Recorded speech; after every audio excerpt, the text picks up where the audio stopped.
So today I wanted to show you guys how to make 7 buttercream flowers.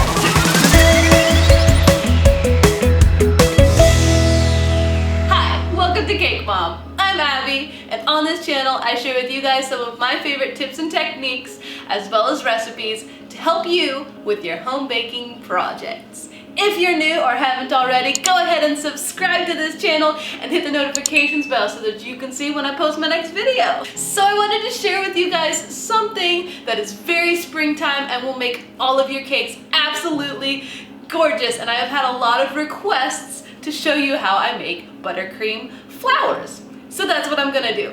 I'm gonna show you some easy ones, some that are a little bit harder, some that you pipe onto a flower nail, and some that you pipe onto the cake itself once it's done. So let's get started. I've already made some American buttercream. I find this is actually one of my favorites for buttercream flowers versus something like an Italian meringue or a Swiss meringue, because believe it or not, as smooth and silky and gorgeous as both of those frostings are, they don't have a lot of texture to kind of grab onto itself. So that the flowers end up sliding around and you have a little bit of a more challenging time. So if you're new and if you haven't done this before, try an American buttercream, which is just butter, powdered sugar, salt, and vanilla. That's it. So the first flower I want to show you guys is one of the most simple flowers. It's what Wilton calls a wild rose, and it works for anything. I just love this flower. So what you'll need is a flower nail. I prefer kind of a medium-sized one for this. You'll need a parchment paper square, and you'll need 2 different piping tips. A petal tip. Any size of the smaller sizes will work on this. This one is a Wilton 104, and you'll also need a small round tip. I like to do this in multiple colors, but you can do this solid as well. Here I have pink and white. My pink is actually on the thin side of my petal tip for good reason, because I want the outer edge of my flower to be pink. All right, so start with just your round piping tip, just because we want your parchment paper square to stick to the flower nails. Put a little dollop of frosting and stick your parchment square on. Boom. With the wider end of your petal nozzle facing the center of your flower nail and the thinner end facing outwards, you're going to make 5 petals. Make sure you have a good grip on your piping bag. So starting at the center and pulling towards you, make a petal shape, and then go back in. And then you're gonna do this 5 times. So out, and then back in. Out, and back in. Back in. Back in. Now, this is not supposed to be a perfect flower because flowers are not perfect. But you wanna give yourself a little center. So then with your round piping tip, just make 5 or so little dots, just till you think it's cute. So now you're going to take your parchment paper square off of your flower nail, set it on a cookie sheet, and you're going to freeze all of your flowers for 15 or so minutes until they are completely firm before you try to put them on the cake.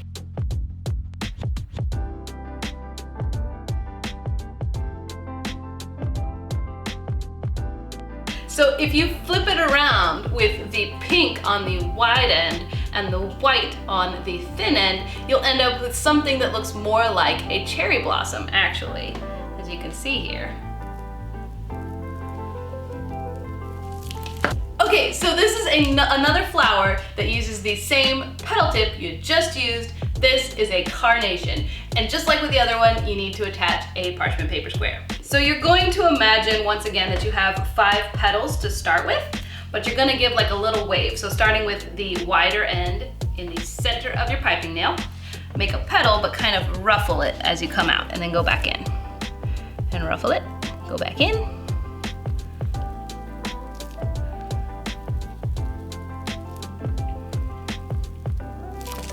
There's 5. Now you're gonna make another layer, but you're going to stagger them and kind of turn your piping nozzle up a little bit.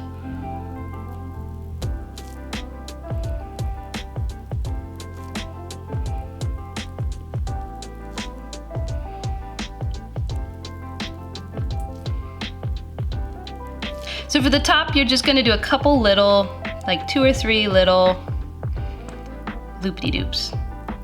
I think 2 is good for this one.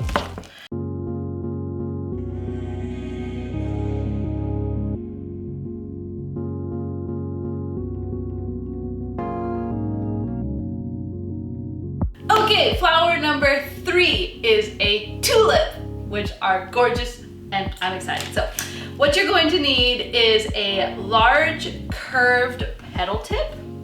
This is a Wilton 123. It's got a curve to it. And then just the same small round tip that you've been using. So using the round tip, make a mound of icing right in the middle. Kind of smooth it off. Now you're gonna make the stamens of the tulip. So starting in the middle, make kind of a pull away dot, like that, and then surround it and pull away dots. So you squeeze and then let it go, and as you let it go, you pull up.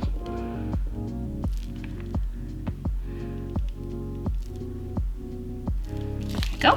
Now you're going to switch over to your curved petal tip at 12 o'clock away from you with the wide end facing down. You're going to make petals, 3 petals that surround the center of your flower. So 1, 2, and 3. Now you're going to do the same thing again, but stagger your petals. So starting in the middle of one of your petals and kind of curve it out just slightly. There you go. 1, 2, and 3. So there's your tulip.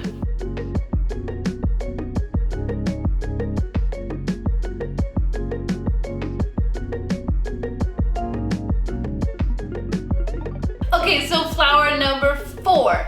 This is probably the flower you want to make most. This is the Buttercream Rose. Now, let me go ahead and say this is not something that is easy to get on your first try. I have been working on this forever and I still don't get it right.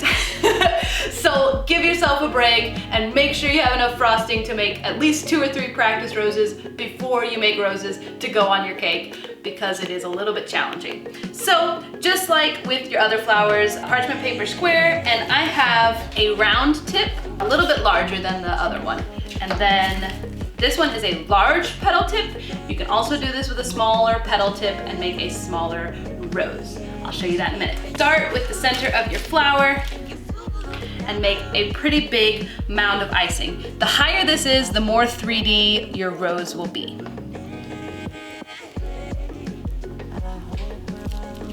So just like before with the wide end of your petal tip facing down, you're going to make the center of your rose, which is literally going to start. We're coming up. We're going to make this kind of teepee looking thing, go all the way over itself and then cross back down. That's the center of your rose. It's gonna be a little wibbly wobbly, so try to balance it. Okay, so now you're going to make your first layer of petals. You wanna aim for about 3 for this one and kind of folding inward just slightly. I like to start wherever I've lost balance on my flower. And you're going to make this kind of upside down U motion, come up and then go back down. And then overlap, come up, go back down. One more time. Come up, and then go back down. And you should have made it all the way around your rose. Now, your next layer of petals should be about 5 petals. You can stop here if you want a rosebud, but if you want a bigger rose, go for about 5 petals. And as flowers in nature are not perfect, it's okay if this is not perfect. And try to aim your piping tip kind of straight up rather than leaning inward. And overlap. So 1, 2, 3, 4, 5. Now, you might want different sized roses, so you can stop here, but if you want an even bigger one, we're gonna aim for about 7 petals on the outside. and you want to aim the thinner end of your petal tip outwards, just slightly facing away from you. And you want to overlap your petals once again. 1, 2, 3, 4, 5, 6, and 7. Now, this ruffling along the edge is actually because my buttercream is a little bit stiffer. If you don't want that ruffling, just make sure you have a little bit of a softer buttercream and you should have a smooth finished edge. Make sure you keep the tip of your piping bag very clean. Right now this is messy. You want to wipe it off before you try to do your next rows. Otherwise, it'll be hard to get that perfect look you're going for.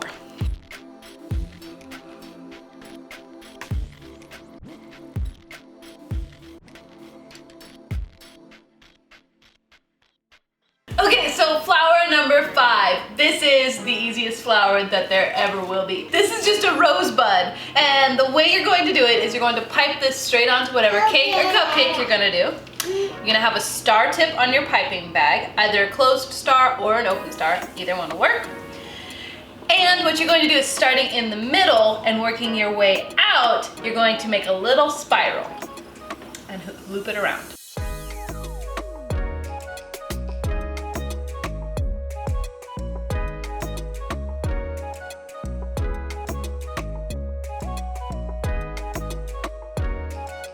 So number 6 is a hydrangea. These come in a lot of different colors. Google them, you can come up with the perfect colors. I went with a light purple and green hydrangea because I love these colors together. And what you will need is a large star tip, not a closed star tip, it needs to be open. This one is a 1M. So you're gonna make a bunch of stars kind of in a flower shape. You're gonna start with a few in the middle.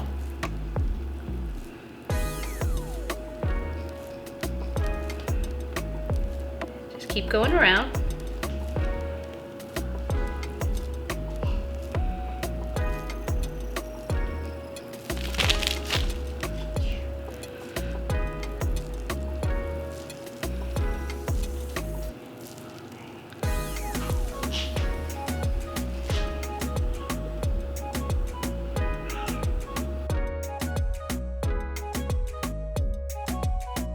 Number 7, the last flower I want to show you might be considered a cheat, but there are these really cool piping tips that they recently made that are called Russian piping tips, and they actually have the flower cut into them. So believe it or not, these are a little bit more tricky to use than they may seem. It takes a little bit of practice and a little bit of technique, but what I found has worked best is you do a short burst and then pull away really fast, and that'll hopefully give you the flower shape. Sometimes it works, sometimes it doesn't.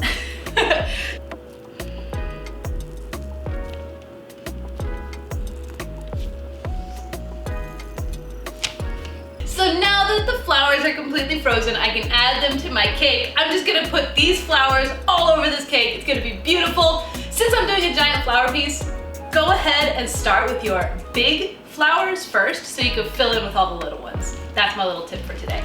And you don't want to leave a flower cake without any leaves. I've done it a couple times, I thought it was pretty without, but trust me, the leaf just, it finishes it off, it makes it all look complete. So get yourself a little leaf tip, a little green frosting, and add some little leaves in there.